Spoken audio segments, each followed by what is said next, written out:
Hey everyone, welcome back to the second episode of Media and User, a podcast about how AI and other emerging tech affect our lives. AI and tech are changing the world, but what does it mean for you? We aim to cut through the noise and show how these technologies are shaping our lives today and tomorrow. We break it all down, making it easy to understand what it all means for you, the Media and User. This show is hosted by myself, Ramji Shalal, and my good friend, AK Ahmed Kadim. Hey, Ramsey. Today we've got a pretty nice episode, what we think, lined up. I mean, what we're going to be focusing on today is productivity tools in the workplace and kind of just assessing the current productivity tool landscape in a sense and looking at a few tools and a few areas where AI is eating away and driving a bit more efficiency for, everyday work practices from emails, writing to diagrams and pitch decks. So I know, AK, you had some pretty interesting thoughts on this off the bat. I'll pass it over to you to kind of give the prelude for all of it. Yeah, for these kind of tools, one thing I felt a lot with, and so much of the reason we're starting this podcast is because I think both you and I felt this a lot a few months ago, maybe throughout 2024. And it's the feeling that I learned about these amazing new AI tools. I gave them a shot.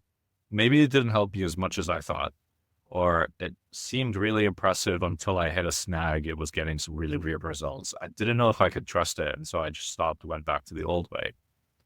And then every day, every week on Twitter, on Instagram, on whatever at work, talking to people, you just constantly hear about, oh my God, AI is doing so much amazing stuff. You can do anything now. You can create businesses. And sometimes that tends to fall a bit flat when we feel we've tried it, we didn't get what we wanted, but then we're constantly hearing about how amazing it is and all these new tools and new models. It's hard to know when to jump back in, what to do from a very practical today. What can it help me with? And a lot of the talk online just really feels centered around the ultra geeks who are going to really twist every optimization they can twist to get something good, or down the line, here's what it will do for you. It's just not really there yet. And so I think today it's an amazing opportunity to just get through with these productivity tools, which of them are ready for real executive level use, for someone who's an exec, a manager, a founder who's leading a team, or who's just buried in some kind of productivity need, email, lots of writing, diagramming, slides. These are just the sort of fundamentals of like office work. And what can we actually right now today start using that'll really save us time, really help us out? And so I think I want to start with, of course, for every manager or every team leader, everyone who, rises beyond individual contributor level, one of the first things you feel is buried in email.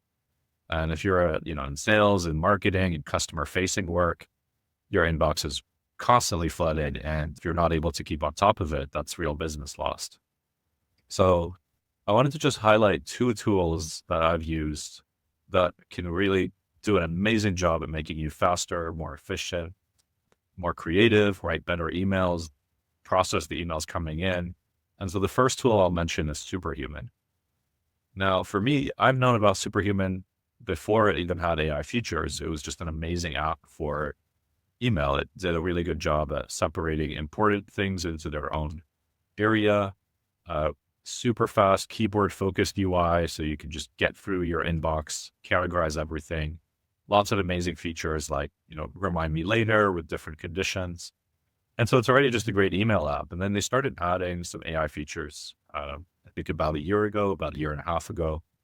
And they were very deliberate and careful with their additions. And I really felt that thoughtfulness in every step they took. A lot of products out there, when ChatGPT first came out, they just threw a chatbot into their own product and it made no sense. But here, what they've done is target very specific use cases as you're looking through your email inbox. One of the first things that I really appreciated from them was a quick bullet point summary at the top of an email thread. And usually a really good summary doesn't tend to misrepresent the information. And so a lot of times that's all I need. And I don't actually have to read the rest of the email just to catch up on what's being said. The second feature that really surprised me how much I got use out of, at the bottom of the email that you've received or a thread, it'll give you just 3 options in just a word or 2 each of what your reply could say. So it might be something like, great, thank you very much. Or can I get more info on that? Or confirmed, will do. And you can sort of choose your reply option, and it usually makes perfect sense. In my experience, it's always contextually relevant. That's the right thing that could be said. So let's say I choose will do, confirmed, will do.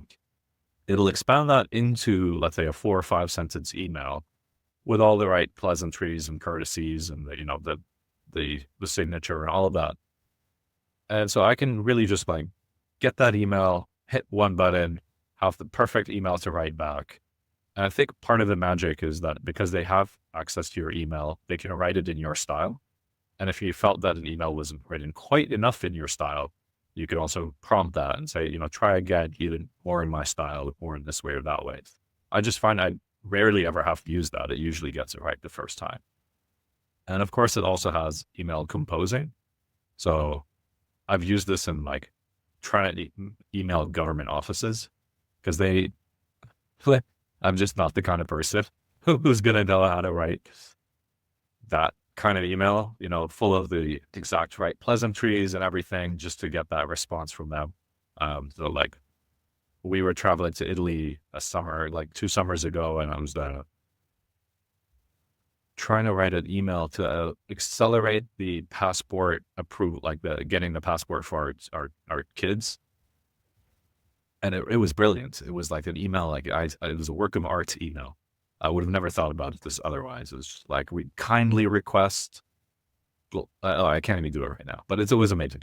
So when you have that need to compose something, it tends to do a pretty good job of it as well. And sometimes if I'm on the go with my phone, I'll just transcribe, like dump voice into the input box and then let that, drive its composition for the email. So it's an amazing tool, Superhuman. I'd say that's my top recommendation for anyone struggling with email today. That's pretty interesting. Like, I think there's something that I latched onto a bit there, which was it writes the email in your own style, right? Obviously with AI, and we spoke about this in the last episode, like the barrier to creating mass emails, like with quote unquote personalization, is super low. So I think it's nice to have a tool that you can use to improve the efficiency without compromising the quality, which is like a really big thing, right? You want to move faster and do more things, but a lot of the time, these tools kind of, again, it's early stages, it's early days, but a lot of the tools kind of like bring down the quality of the output. And so I think having something that has, again, basically trained on your data, it's your own like email personal assistant, writes like you, writes however you want it to write.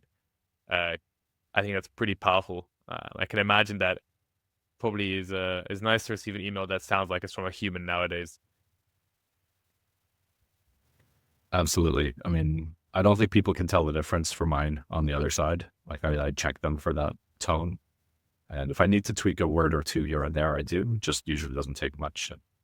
Yeah, sounds like me. It's amazing. Does it also help in like sorting out the inbox as well? I mean, I know you mentioned it briefly before, like kind of conditionally setting reminders and such. But is it also the case of it can identify what's a priority email based on the context of like the body content? Yeah, so they've had automatic sorting into the important tab for a long time, like before generative AI was a thing. And so whatever algorithm they had back then, or maybe it was an ML model, was already pretty good. And that's half the reason I really liked it in the first place. It has gotten somewhat better. But then there was a gap for me that I really wanted to get as far as individual sort of tags for like notifications or like e-commerce emails or, work emails I need to respond to. And so I did need a little bit more. It had a rules inbox system, but I just didn't have, it didn't feel like it was going to really solve the problem completely. I had to put a lot of work into that. So I'll give an honorable mention here for email app, one called Fixer, Fyxer. And so I actually went to Fixer to look for a solution to this problem. And it has the sort of 8 colored tags for these type of categories. I started using it. I was pretty impressed. It did a good job, I think, with tagging things. And then it was maybe like a few weeks later that Superhuman added it. So I was like, great.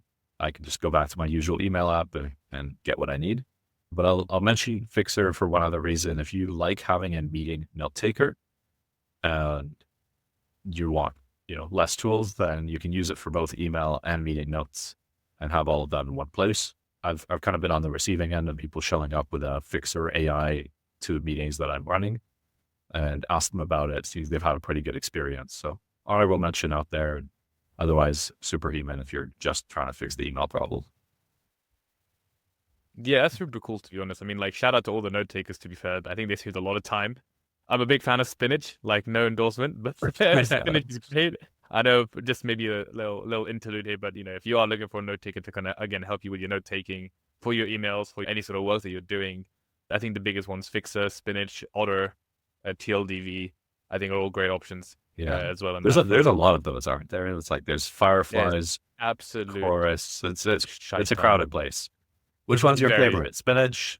Well, what makes Spinach? I love Spinach. You know what I like about Spinach? It's firstly, you can change the background. It's nice. It has like its own background, but you can put like your company background. So it's like it can be like a median user kind of agent that sits there and like a third person. It's nice.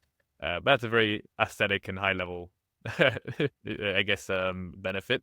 I think the best thing I do like about it is a couple things. One is that it takes a video recording, so like the meeting. So for example, if this was a Google Meet and Spinach was in there, every time whoever would be speaking, we would have like the full video of that person speaking throughout the meeting. And every time, obviously, the person who's speaking swaps, it would record that person's screen. So you get a full video kind of the whole like verbal transaction from both sides, which is really nice. Full transcript, of course. You can download the videos. It's great. You can easily slot it into your calendar just by like selecting a slide button. It has like all your meetings and all your calendar lined up. Syncs with your Google Cal. Also sends to everyone in the meeting. It sends like an update. So for example, it's like it'll round up the meeting, give all the action points, and send it to everyone in the meeting. So for example, let's say you're on holiday, you can't join a meeting, but you need to kind of know what's going on. You can just add your email to the meeting, like wherever it is on the calendar, and you'll still get the update. So you can be updated without having to be there, and you should be able to access the video, or someone might have to download it to send it to you. But I think it's fantastic. It's really easy to use.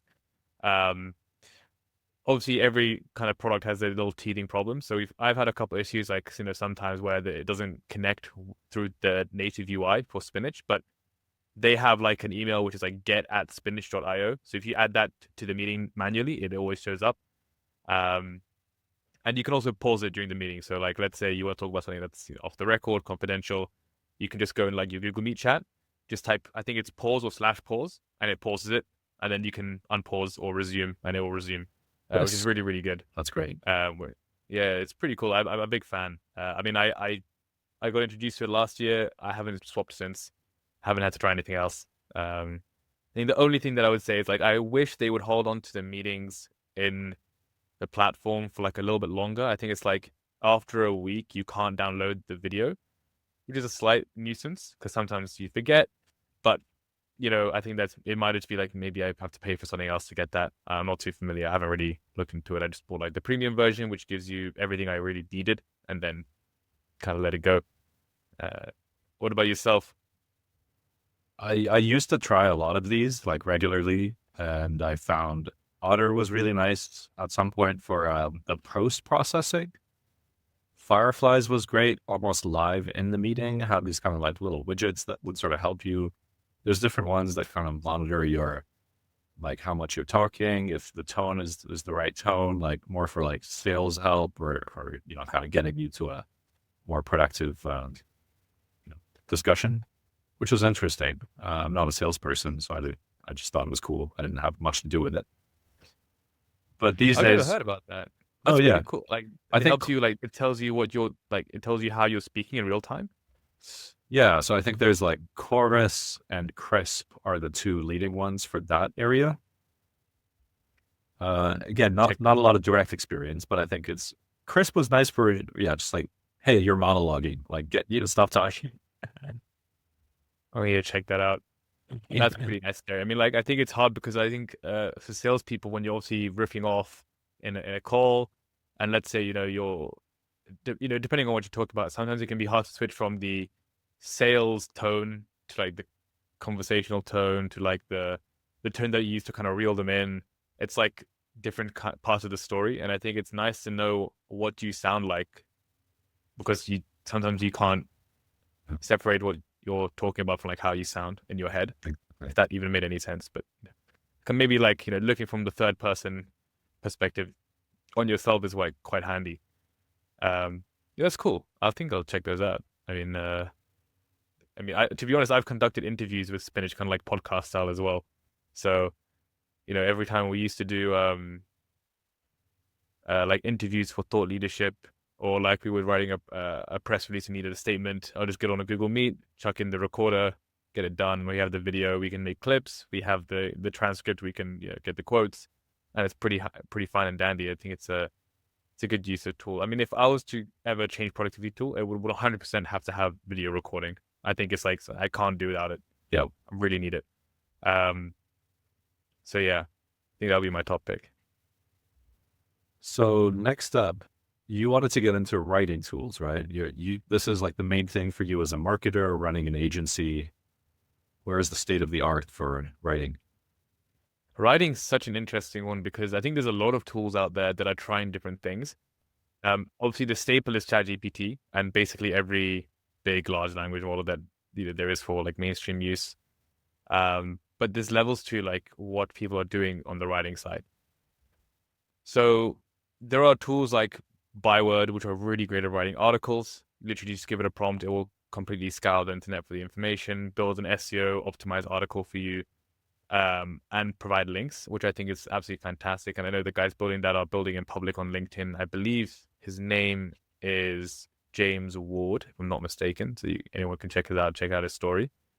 But the writing side is interesting. I think the biggest use case for writing at the moment is getting some sort of rudimentary outline for something and then allowing yourself or someone else to kind of paint over the top, kind of getting like that base structure and canvas ready for you to just add the final tweaks. And I think for that, you'll be kind of good with anything. Claude is pretty good, if I'm being real. I prefer Claude over like ChatGPT. But I think what it comes to down the line is not only going to be basic writing and outlines, it's going to be more personalized. Same as Superhuman kind of talking your tone. You're going to have AI that you can maybe just speak to like on a voice note, and it will chuck out like a thought leadership piece in your tone of voice, which I think will be like the end result. And you can do that with ChatGPT by talking to it and then like again, going over it to it and feeding it your information. But I think with tools out there like Blaze for social media, where you can basically go and train it on your tone of voice, it will give you content that's exactly in your tone of voice. That's going to be pretty powerful. Jasper used to be like the go-to back in the day. I mean, a couple of years ago, it was like one of the first writing tools on the market. They've expanded now into a more holistic marketing product. I still think the output is pretty good. They've had like a bit of an advantage in terms of timeline as well. They've been hacking at it for a few years more. But I think in general, for the everyday person who's kind of like in the office and trying to either crank out emails and they're not using an email tool, or trying to write a brief, I think the combination of like the voice note based AI plus some model is like actually a very good combination. And you potentially don't even need to look at other tools per se, unless you want to do something specialist. I mean, I think it's a great way to kind of just get your brain juices flowing and get everything you need to get down within a very short amount of time, and having everything printed for you right then and there on the page. So I think it's like one of those things that at the moment, because writing is the lowest hanging fruit, people are trying to go and build tools to supplement that and catch that, market. Just because it's like the fastest thing that you can do is, well, I don't need to write if I can just get someone else to write for me. But I think that on a productivity level, your probably best bet is to just get ChatGPT or any of these models on your phone, DeepSeek if you really want as well. Talk to it, let it splurge, and then you can go from there. And I think like that's like the best case scenario, I think, for many people. What's your tips on how to get the most out of ChatGPT or Claude? I think it's a case of framing. And I remember there was like a bit of a meta I guess like last year, where you would have to tell ChatGPT, hey, ChatGPT, you are a content writer, just to give it that framing. I still tell it Um, that. Does it not help anymore? I still tell it that as well, just to make sure. Yeah. But I imagine like the models have got better to pick up like context versus like having to say what the context is. Um, and I think it's just a case of make sure you outline what the goals are. I think the most important thing is context. A lot of people just say, hey, write me an article on dog food. And it's like, okay, but there's like no guidelines here. There's no like real context behind why you want this article, who's it for, um, and like what you want out of it, which is ultimately going to help get the best results possible. So I think giving it context is really important, and you can give it guidelines such as, hey, look, we have this blog we're a veterinary blog, for example, versus like an animal lovers blog, and that way the context shifts of what that article would be. I think people have to remember, like, this has like a lot of data points, and we don't fully understand how it picks which data points to use. And so you need to help it and guide it to get at least in the direction of what you want, so it knows what data to use for this article. There's a prompt like framework that I've been using the last 6 months or so, and I found it's very universal. Maybe it's not the single best for every use case, but I'm able to keep it in mind, which I think is the important thing, because I know there's 235 prompt hacking PDFs out there that I don't have the time to open and look for the right one for my use case. But this one's worked very well for me. It's the goal in the first 2-3 sentences, the result, the output that I'm looking for very specifically, like I'm looking to create an essay about this topic for this purpose. About what am I writing an essay about, Ramsey? The fall of Napoleon Bonaparte. Sure, that one. I'm looking to write an essay about the fall of Napoleon Bonaparte, and I would like it to be a 500-word essay with a classic like introduction, 3 main body paragraphs, outro, and that's the sort of output, and then a couple of warnings. So this has to be written in this style, not that style. It has to match this level.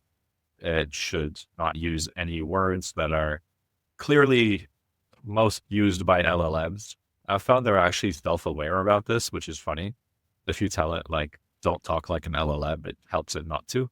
I've actually asked like multiple of the models, what are the characteristics of writing that is produced by an LLM?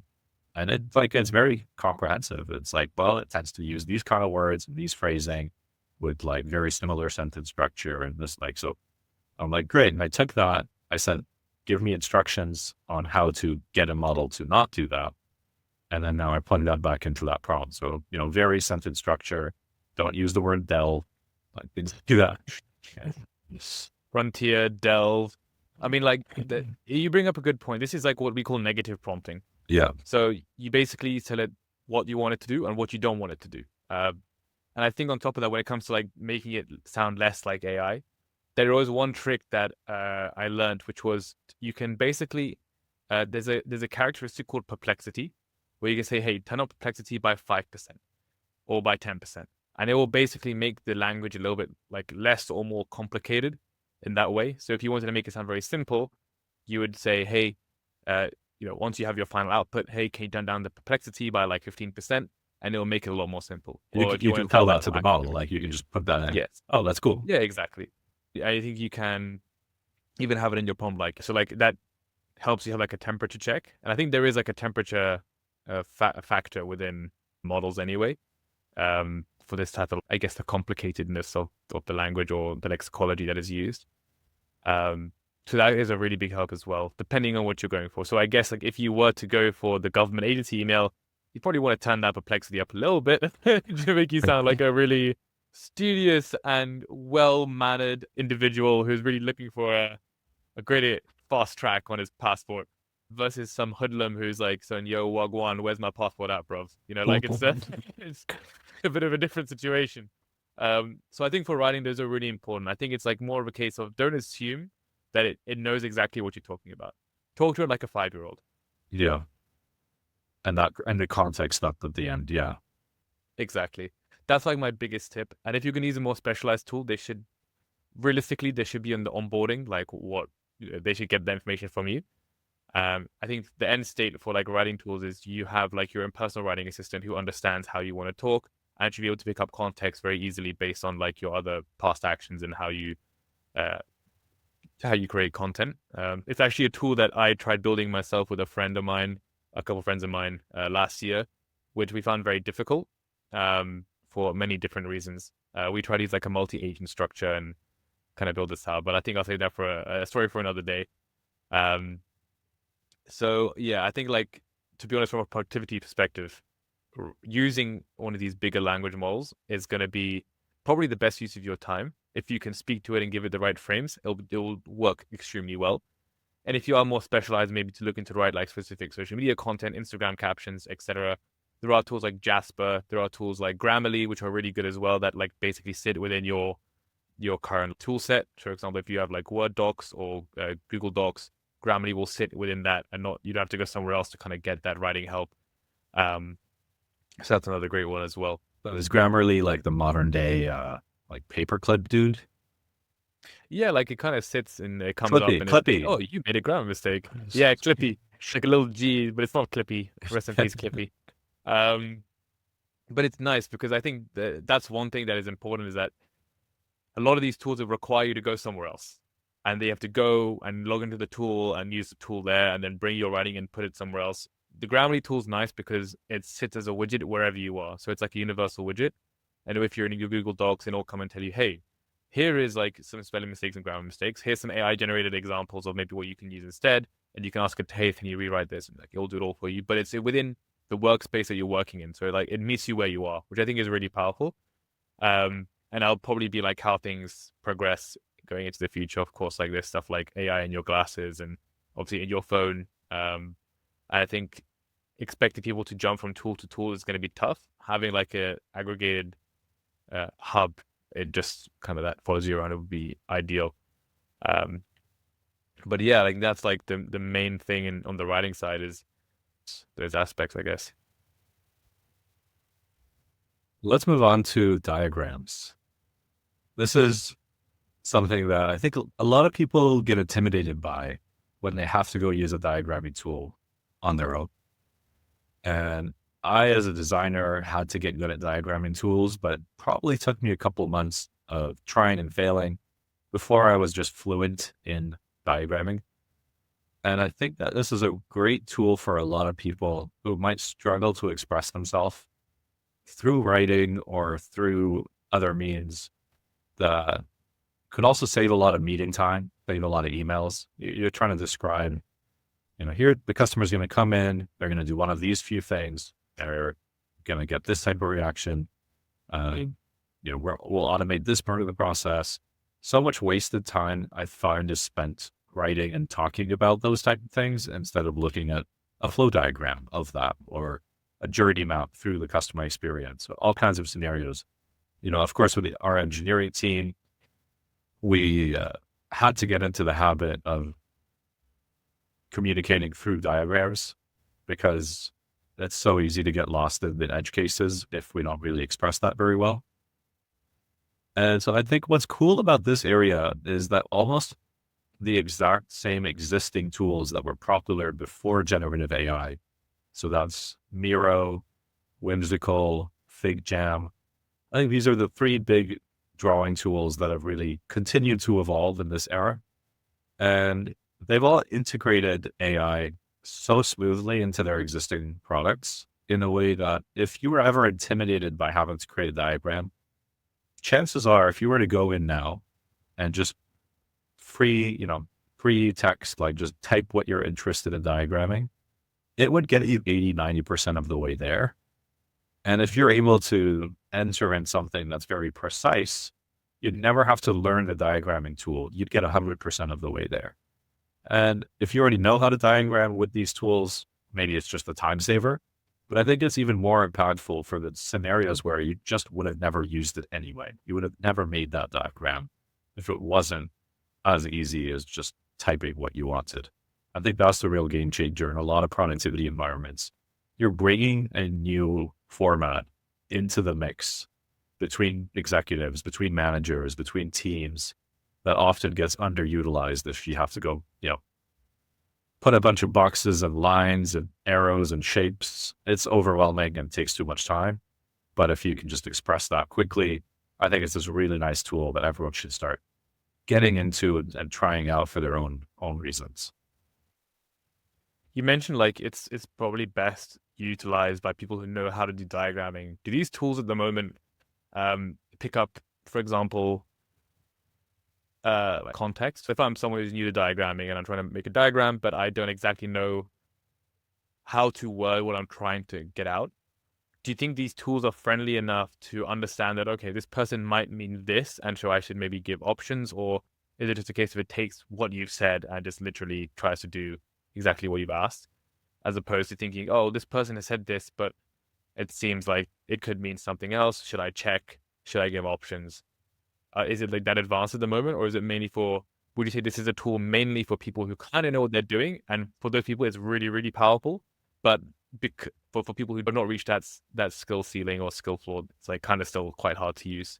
I think even if you're communicating it in a very rough way, the diagram is at least going to set up all of the pieces. They're going to get the pieces on the board. And then if you need to change some lines and add some boxes from there, it's going to be a lot less intimidating than the blank canvas. So no matter how, structured your communication is about what you're trying to diagram, I think it's still so helpful. Of course, if you are able to be extremely precise in what it is you're describing, I'll mention an example of this. We came up with our CI/CD process for the engineering team. So continuous integration, continuous deployment. It's a bunch of, when you have a piece of code ready, then you need to check if dev is clear. If dev is clear, then you're going to bring your change into dev. You're going to announce it to the team. You're going to submit a pull request. You're going to come back and do some testing so it's like, a bunch of if-thens with different conditions. And there's a bunch of loops in that. So if something goes wrong, you roll back, you start over again here. And so it's a fairly complex diagram, but I was able just through bullet points to describe each condition of if this, then that, in that condition, then not. And the diagram that I got was 100% accurate. Like, I would have probably made a mistake if I tried to diagram it that it did not make. Like, when I looked at the diagram at first, I was like, that's weird. Like, why is there that arrow there? And I'm like, oh, right, because there's actually a case where that would happen. I would have never thought about that. So just my personal experience, they're pretty good. They're not going to make zero mistakes, but they might make less than you. Probably would. Brilliant. Definitely would for me. I guess it's cool because it's like, it comes back to what we said in writing. It's like you have to talk to it very simply and give it a full context, and then it will do exactly what it needs to do. You can't expect it to know what you're thinking, which I think is like some of the cases when people use AI, they give quite a blanket prompt where it can be interpreted in different ways, and maybe there's ambiguities on, again, goals and outcomes. And so like if we do really spend the time to prompt it properly, it saves us even more time in changing things down the line. Agreed. Yeah, I think that's cool. And I think it's an interesting thing because like diagramming, I think like the workflow for diagramming is also very related to the workflow for like a pitch deck. You're giving certain steps and you want to have like some visual outcome from the end of it. But it sounds like the diagramming tools are much better than the pitch deck tools that we've had a look at. I know pitch decks is on our agenda, and there's a few out there which are, I guess, the kind of leaders in AI pitch decks. One being pitch.com, which is a fantastic pitch deck tool in general without the AI features. We use it every day for our proposals and sometimes for updates, and, for general use for whatever you need to make a deck for. But what I notice is like, unlike the diagramming tools, even if you give it a pretty hefty prompt, it seems like the outcomes are still, an output is still not something that is commercially viable off the bat. And I think we've had some discussion about this, like who the real target audience is for these pitch deck tools. And maybe it's just a case of at the moment they're still trying to refine their offering and find their feet. But what it seems like is you go to a pitch deck tool like Beautiful.ai, or you go to Gamma, which is also a great tool for creating decks in like a different view. And not to say that any of these tools are bad inherently. It's just like the AI side of the tools, we found a little bit of a snag, I guess, on them. You go to the tool and you ask for a pitch deck, but then the output is always slightly underwhelming, and we're trying to figure out why is that and what are people upset about. Um, and I think there's like a couple of things here. And one is that if you already have a fantastic pitch deck template, AI is not going to do it better than you.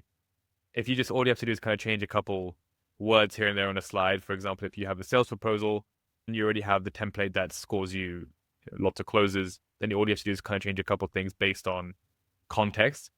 Then you're going to do that faster than AI would, unless there's like a specific workflow integration that's already been put in place. The other side is if you just need a quick deck for something, then these tools are great. You know, I can go to Gamma and say, hey, I just need a quick deck. It's going to outline what I did for the week. Here's what I did this week. Can you make a deck? Great, cool, that's done. I think it's interesting to think about how can we make these tools better and how much information we can give these tools to kind of improve the efficiency of like deck making. I know it's a very corporate thing, and obviously decks are a big part of corporate life. I think a lot of people are probably sick of them by the time they're 32. Maybe even less, to be honest, maybe even younger. But it's the tools out there are still capable of producing some help in, I guess, making things fast. But I think it requires that extra special treatment on top of it to really make it something special. Yeah, I don't make a lot of slides myself. And so I think I fall into the category that some of these AI slide makers are well suited to hit, which is I don't have a process. I'm not doing this regularly. I don't have a template. Maybe my company has one. But the purposes I'm using it for are internal meetings where I don't necessarily need to use the company template. And so if I just have, I just want to present this to my team, to the company, and I just can write what I'm thinking and quickly get that out. I think it sort of hits what I'm trying to do, but I can totally see how as soon as if you're in the rhythm of making these, if you're talking externally to partners, investors, you have a much higher bar for the clarity you're looking for. It's not quite there yet, is it? And I think that's been echoed by like CEOs, founders that I've talked to. They try these tools and they're not happy with them yet. They at the most seem to get a couple of ideas that they'll steal, but then they'll have to manually integrate back into their tool of choice. Is this a good maybe reason though that something like pitch.com, which you're saying is great even without the AI tools, has this sort of beachhead where you can say, I'm using it every day anyway, and as it gets better, there might just be these sort of little ways that it gets integrated. Like you're not trying to give it a prompt and say, make the whole thing for me. But what are the smaller pieces that you can maybe, it could start to chip away at for you? That's a great question. There's a couple areas which I see, and I think one of them relates to like the context being derived. So let's say we're creating like a pitch deck for a client. We had a fair few calls with them. There's been a lot of discussion. It's maybe, let's say it's an enterprise level client and there's, a lot of things going on, a lot of considerations to be had. I think all of that context is useful for the pitch deck because we want the client to feel like we really heard them and understood them. And when people feel understood, they feel more receptive to trusting someone, and then the close comes after. And so one idea for anyone who's made it this far, maybe you can steal it unless we do it first, would be like to have potentially integration between these note-taking tools and the pitch creation tools, or a tool that has an extension into your note-taking to make sure that it has all the up-to-date context that it can populate the deck with. For example, if there's a really specific pain point that we have overcome within the calls, let's note that down and make sure that they really understand, okay, within the deck, they should know that we do understand this pain point and there is a way to overcome it with our proposal, for example. And those are the things that are going to show the client, okay, cool, we understand this. And if we can get that information into the deck without having to scramble around for it and reload the prompter with all this information, it'll make it a lot easier. So I guess that flow of getting the context of this whole proposal or the content for the pitch deck would be really nice. And I think a second thing is maybe a little bit less complicated, but just on the diagram side. Sometimes I don't know what diagram is best to showcase information. And I think it's like natural, right? You don't know whether you should use a bar chart or a line chart or a pie chart or whatever. Like sometimes there are charts that I've never even seen before that are meant to be pretty good. I think that could be quite nice, having options for displaying information and having things laid out for you in a differentiated way. Because I think a lot of people, I mean, like I know our pitch decks have been laid out the same we change them maybe every like 6 months and have like an audit. But for the most part, the changes aren't massive at this point. And so I think it's nice to have like maybe data backed suggestions for template setouts based on like, you know, real information on data that's like companies' close rates and stuff like that. But again, it might be hard to kind of get that stuff. But that would be pretty interesting. It sounds like then that the way to make the most use out of AI for slide decks today is the raw materials of your slide deck. It's like you're assembling the writing and edited, better versions of the writing outline that you have. You go to ChatGPT or Claude and you get that piece. You diagrams, you go to Miro or one of these tools and you get the diagrams you need.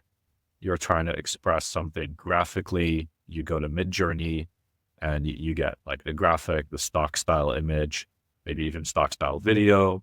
And there's, the photo video AI tools out there for that chart. So it's like you assemble all of the raw pieces with AI help, but then the actual storytelling and the refining of that story, that's just you assembling the raw pieces into the slide deck. Is that a good I'd say so. summary? I mean, like it's the same as when you have all these website templates and you go to WordPress and you have all these templates, or you go to Figma and there's sticker templates for websites, and you go to Webflow. There's all these templates, and there's nothing wrong with the templates. But what makes the websites different is the context and the content within. Like the other day, I was sent a website for a prospect that my team was looking at. I had a meeting with a client the same day. He sent me a website from a competitor, same template. And I was like, this is the same template. There's nothing wrong with it, but the content is completely different. That's what makes the website a website. The same for the pitch deck. You can have the same looking pitch deck, but we need the right storytelling elements, which would be all the context that we have. And if the pitch deck companies maybe stop focusing on how these small optimizations on how it looks, but focus on maybe the data pipeline to kind of get the right information into the pitch deck versus saying, I think at the moment, if I go to pitch.com, the AI feature is, hey, prompt what type of deck you want. I don't particularly need that. What I need is, hey, based on the information that I have, can you create a deck? Which is a different question. Because I can ask for a sales deck versus a brand deck, and like they'll give me a different template. That's not a problem. But what I really want to, like the time consuming part is populating that deck with the right information. So I think that's what we're trying to look at. Again, as you're saying, kind of getting the raw materials to build that story out within the deck itself. Amazing. Yeah. I think that's all the time we have for today. It's been a good one. Lots of productivity tools out there.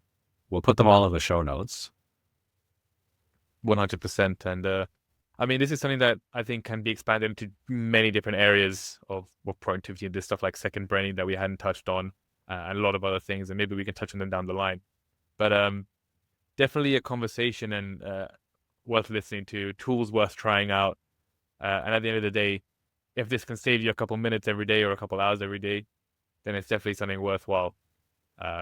Obviously, that's like the lowest hanging fruit for AI at the moment. It's saving yourself time and letting you enjoy life how you should be enjoying it.